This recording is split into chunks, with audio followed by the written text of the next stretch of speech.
बिस्मिल्लाहिर्रहमानिर्रहीम। अस्सलाम वालेकुम नाज़रीन, मैं हूं आसिम नसीर और आप देख रहे हैं हमारा डिजिटल चैनल आसिम सीरीज। नाज़रीन, मेरे साथ मौजूद है मशहूर मारूफ एस्ट्रोलॉजर निम्नोलॉजिस्ट मलिक महबूब साहब। अस्सलाम वालेकुम सर, क्या हाल है, कैसे हैं आप? जी, अल्लाह का करम है। आप बताएं कैसे हैं सर? अल्लाह का बड़ा करम है मलिक साहब। अच्छा मलिक साहब, नजम सेठी साहब हैं पाकिस्तान में, गालबन हो सकता है आप भी जानते होंगे क्योंकि आप अमेरिका में रहते हैं। लेकिन बहुत मशहूर सहाफ़ी हैं, वेल कनेक्टेड हैं, और बहुत पावर कॉरिडोर्स में बड़ी बातचीत भी है। इस्टेब्लिशमेंट के भी किसी हद तक करीब हैं, हुकूमत के भी करीब हैं, खबरों में किसी हद तक सदाकत भी होती है क्योंकि डेफिनेटली अंदर से खबरें आती हैं।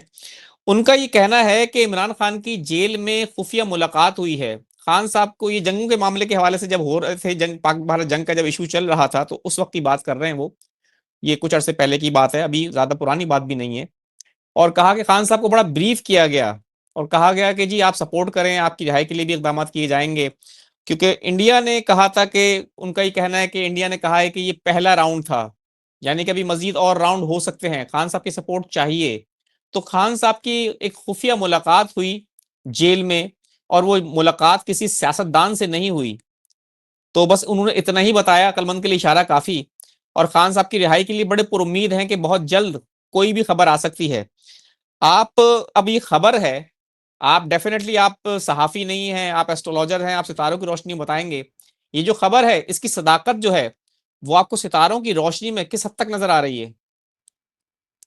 आसिम भाई, ये सदाकत जो है मुझे तकरीबन 5-6 महीने से नज़र आ रही थी वक्ती जायचे से। तो जब ये मामला पहलगाम का भी शुरू नहीं होता, अप्रैल से पहले मैंने कहा था कि जो फर्स्ट हाफ होगा पाकिस्तान में वो बहुत टर्मेंडस चेंज लाएगा और मुझे उसमें कहीं ना कहीं खान साहब की रिहाई नज़र आती है। तो आपके चैनल पे नहीं, दूसरे चैनल पे मैंने ये वीलॉग किया था। लेकिन उस वक्त काफी लोगों ने क्रिटिसाइज किया था कि यार आपने ट्रक की बत्ती के पीछे लगाया हुआ।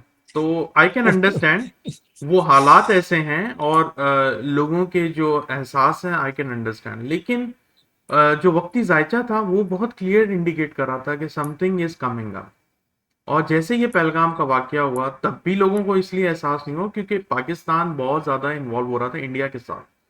तो उसमें भी कोई ऐसे हालात नहीं थे, लेकिन एकदम से ये खबरें जो है गर्दिश करना लग पड़ी हैं और बहुत नजर आ रहा है क्लियरली कि खान साहब की रिहाई बहुत करीब है, बहुत ज्यादा करीब है।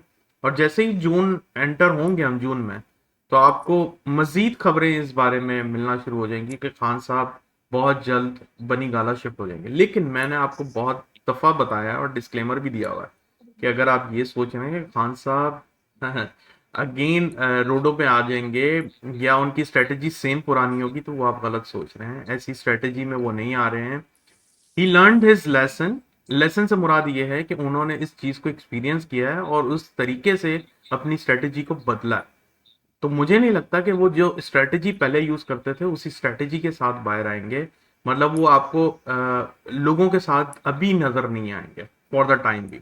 अक्टूबर नवंबर के बाद ऐसे हालात होंगे कि खान साहब को बाहर लाने के अलावा इनको सामने भी लाना पड़ेगा।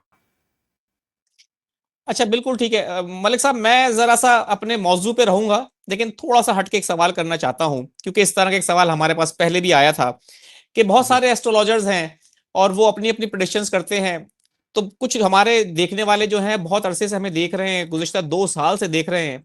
और उनका जो है हम पे जो एक तरह से कहते हैं कि क्रिटिसाइज करना बिल्कुल बनता भी है। मैं अगर हूंगा तो मैं भी क्रिटिसाइज करूंगा कि 2 साल हो गए, आपने जैसे आपने लफ्ज इस्तेमाल के ट्रक की बत्ती के पीछे, कमेंट सेक्शन में आता है डेफिनेटली कि लोगों को आप बेवकूफ बना रहे हैं, इमरान खान को बेच रहे हैं। 2 साल से आप कह रहे हैं इमरान खान आ रहा है, इमरान खान अब तक नहीं आया। वो अपना गुस्सा एग्रेशन डेफिनेटली निकालते हैं और निकालना भी चाहिए, बनता भी है, क्योंकि हमने इस तरह का काम किया है, हमने लोगों को बिल्कुल 2 साल से ये आश्रय दिए हैं। बात ये है कि कुछ एस्ट्रोलॉजर्स जो हैं उनकी प्रिडिक्शंस होती हैं कि जी आ रहे हैं, कुछ कहते हैं नहीं आ रहे। सितारे तो एक जैसे ही है ना, तो ये एकदम से चाल क्यों बदल लेते हैं कि खान साहब नहीं आ रहे फिर?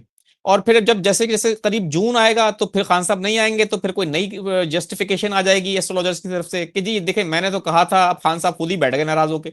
अरे भाई, खान साहब नाराज होके कोई जानबूझ के या खुशी से जेल में नहीं रहता।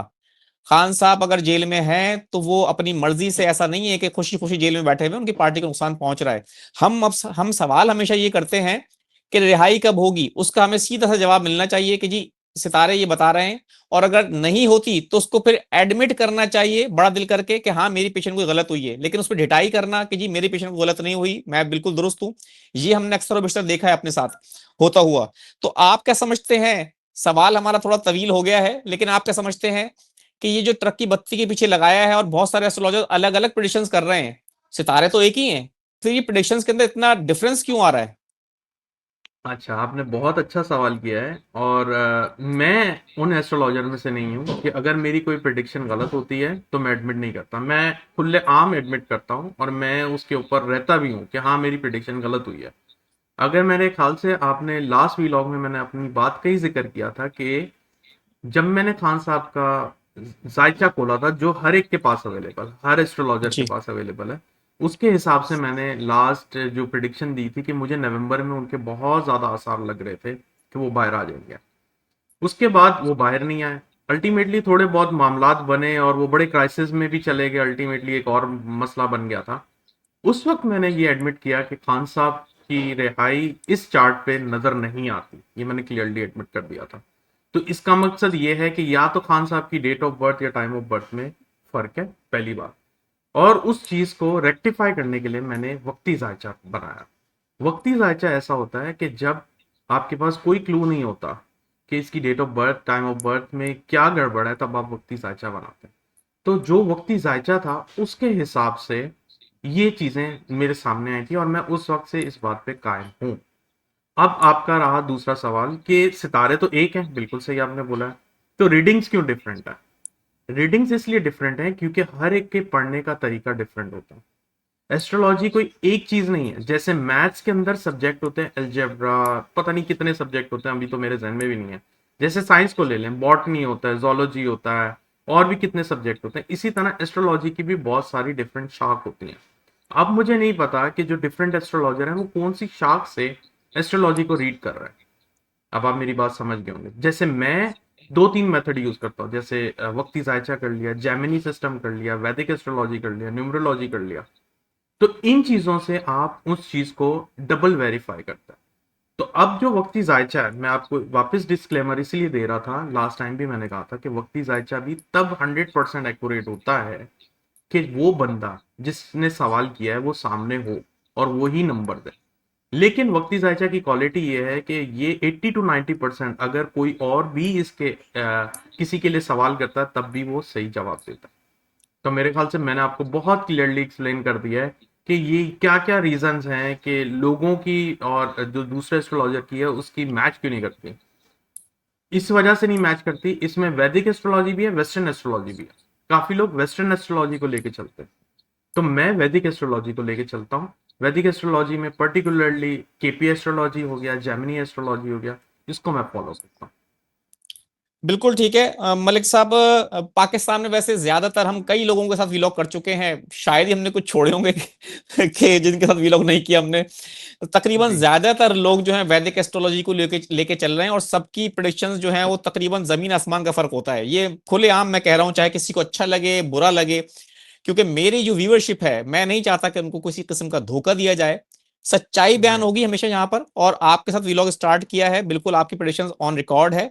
लेकिन हमने वैदिक के अंदर भी देखा, पाकिस्तान के अंदर के जमीन आसमान का फर्क हो रहा है। लोग इस बात पे हमें कमेंट करके बताएंगे भी, लेकिन आखिर में हमें ये बता दें बस कि आपने जो कहा है कि आपको नजर आ रहा है, बिल्कुल ठीक है।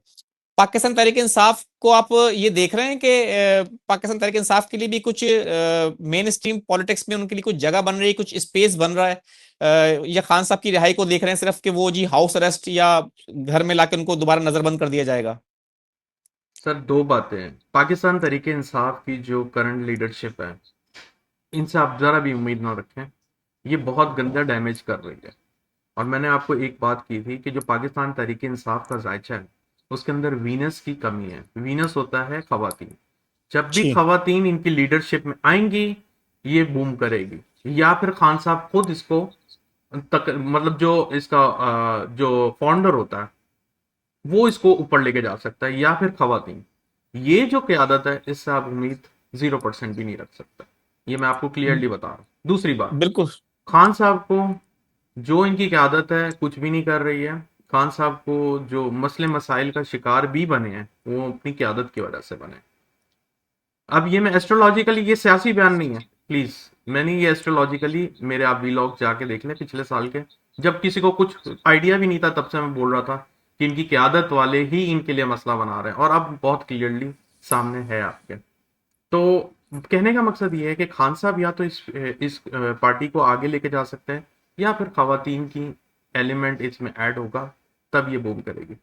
खान साहब को फिलहाल हाउस अरेस्ट ही किया जाएगा, ये बात आप याद रखें।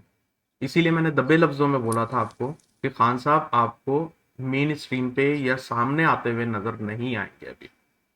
बिल्कुल ठीक है मलिक साहब, बहुत बहुत शुक्रिया हमें वक्त देने के लिए। नाज़रीन, यहाँ हमारे वीलॉग का वक्त खत्म हुआ। मुझे और मलिक साहब को दें इजाजत। आखिर हमारा वही पैगाम है, मुस्कुराएं, प्यार बांटें और अपने आसपास के लोगों का ख्याल रखें। अल्लाह हाफिज।